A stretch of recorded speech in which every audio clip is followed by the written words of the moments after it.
Hello everyone, welcome back to the channel.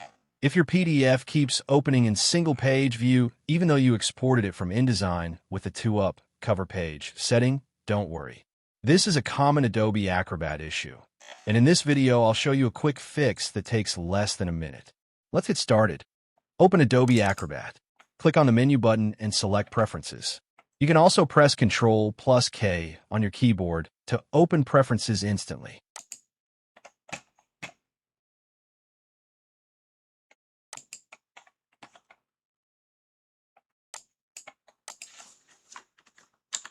In the Preferences window, click on Accessibility from the left menu.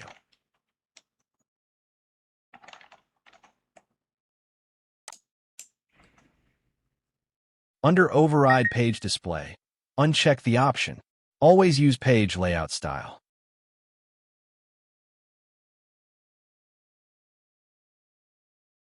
Then click OK to save the changes.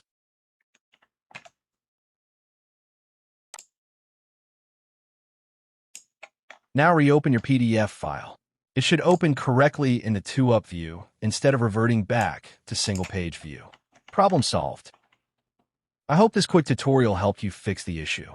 If it did, please like the video, subscribe to the channel, and turn on notifications for more Adobe and tech tutorials. Thanks for watching, and I'll see you in the next video.